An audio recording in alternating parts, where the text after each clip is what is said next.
Hi guys! Magandang gabi!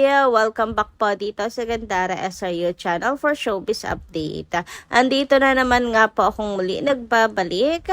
Ang nagmamaganda ninyong kajismosang Kim Pao, wala na pong iba, ang lokaret na si Gandara SRU upang maghatid sa inyo ng latest update and fresh happenings patungkol kina Kim Chiu and Paula Avellino. And para po sa gabi ito, ang tatalakayin natin at pag-uusapan ay may kinalaman po dito sa red roses na natanggap ni Chinita Princess ngayong gabi ng Valentine's Day. Grabe, nakakakilig. Pero bago po ang lahat ng iyan, sa mga hindi pa nakaka-subscribe sa ating channel, maaari lamang na pinutin po ninyo ang subscribe button at notification bell natin na nandyan sa baba upang kayo maging updated at ma-notify tuwing may bago po tayong chika at balita hinggil sa Kim Pao. Basta mga balita na may kinalaman, kina Kim Chiu and Paula Avellino, sagot na po natin yan. And unahin nga po natin pag-usapan ang tungkol dito. Sabi, ayun lang, ang bilis ma-pick up. Nasa balita na agad. Reminder to be careful and not overanalyze things. Minsan tayo mismo ang dahilan ng embarrassment dahil sa careless reactions. I can only imagine she had to apologize for something that didn't need to escalate. So, tungkol po ito doon sa naging insidente sa Showtime na kung saan itong si Eko nga po ay nag-viral ang tungkol sa sagot niya na wala lang. Mangi-snap daw kasi ito kay Kimi, pabalang na sagot, and dong time na binabati yung mga host, si Kimi ang bukod tanging inisnab di umano. Hindi pa pinansin kahit si Kim ay naisa na nakamayan siya. So, aminin po natin na hindi naging maganda yung resulta ng pangko-call out ng ilang Kim Paulandia dito sa naging action ni Eko na nayabangan nga po sa kanya and sinasabi nga napaka unprofessional niya na kung mayroon mga walls sa kanila, sana magpaka-professional na lang since nasa national TV sila, 'di ba? Since live po sila sa Showtime. Napabalita pa kasi ito sa TV Patrol kung saan ay umabot pa po sa punto na kinakailangan pang linawin, tanungin ni MJ si Eko tungkol po sa insidenteng po iyon na pinag-uusapan si Eko dahil doon sa wala lang niya na meme. And dahil napanews pa nga po ito, so hindi pa naging maganda yung resulta. And ayun nga, sana daw po susunod ay maging maging maingat naman sana para minsan kasi ay tayo na lang din, mga Kim Paulandia na lang din na nagiging dahilan ng embarrassment. So ayun, kinakailangan patuloy ni Kim linawin ang mga bagay na to para lang humupa po ang issue. Samantala, dumako naman po tayo ngayon sa Valentine's si Chinita Princess na kung saan finally nagpaayuda na siya ngayong gabi. Ayan na nga at nakareceive po ng bouquet of flowers, roses, si Chinita Princess. Grabe, grabe haba ng hair talaga ni Kimi. Pero syempre, ang katanungan ng ilan ay kanino kaya ito nanggaling? And since syempre, mga Kim Pao fans ay nag-a-assume na yan na kay Paulo nga nanggaling ang mga ito.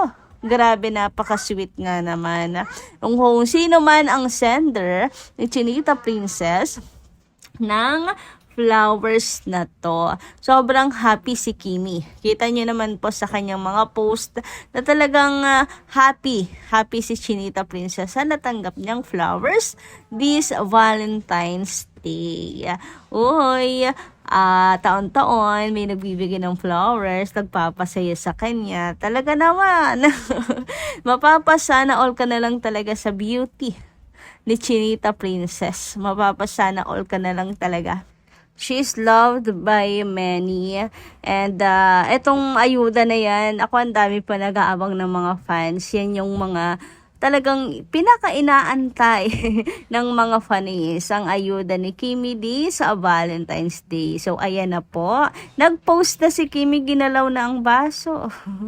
Samantala, dumako naman tayo dito sa ilang mga reaksyon natin, mga taga-subaybay hinggil sa previous updates natin. So, mula po kay Ma'am Evangeline Katatan, maganda ring gabi. We fans of Kimi need a public apology in the Showtime program kasi dito niya ginawa ang pambabastos. Hindi totoo yung sinasabi niya kay Kim. We love Kim Chiu very much. Ayaw kong inaapi siya. I'm 77 years old na pinaglalaban. Ko yan. Wala lang tanda. Jericho Rosales. Ikaw, MJ Felipe, ayusin mong ginagawa mo. Mahal ka ng Kim Pao. Baka madamay ka. And ayun na nga. Nadadamay na po ngayon si MJ. As in, siya naman po ang pinuputakte ng batikos ng Kim Pao Landia na para bang nakalimutan na po na siya po ay kaparte natin. Or siya po ay isa ring Kim Pao na ginagawa lang naman yung kanyang trabaho.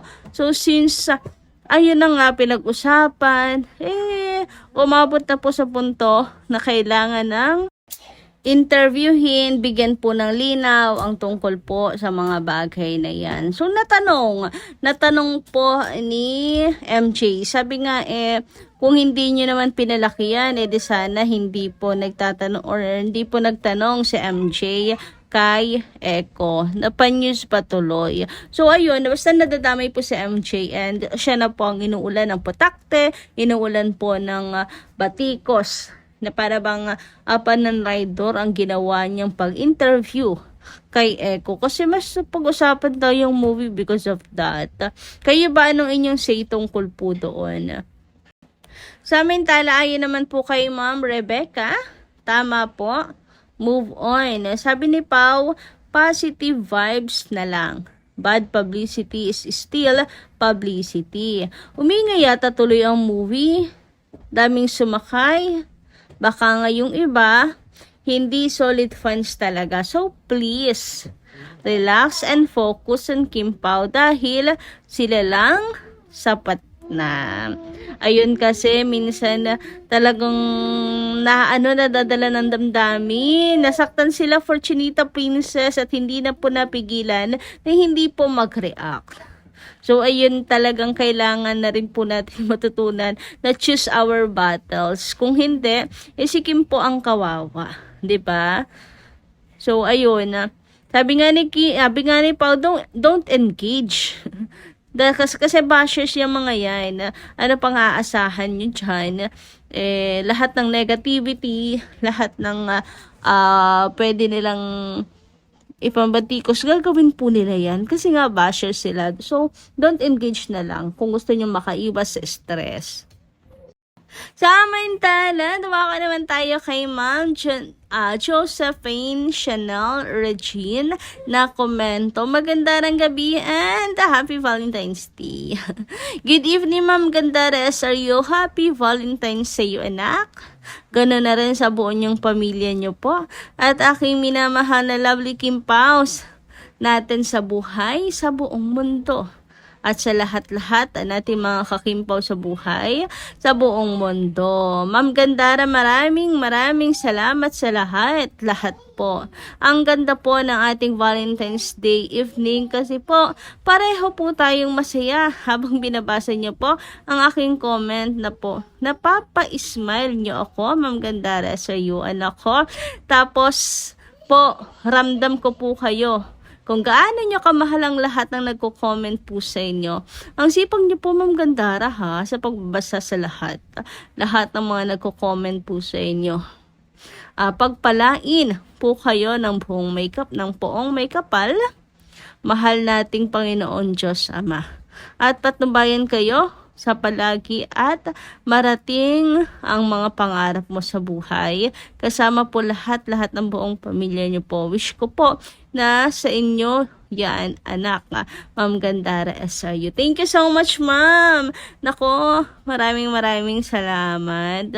At sa lahat ng naninirahan sa ibabaw ng buong mundo. Ating mahal na Kim Pao at sa lahat na nagmamahal sa ating lovely Kim Pao sa buong mundo. Ma'am Gandara SRU, maraming salamat sa lahat anak at sana po ay makita ko po kayo sa personal. I love you anak Ma'am Gandara SRU and sa lahat ng buong pamilya niyo po.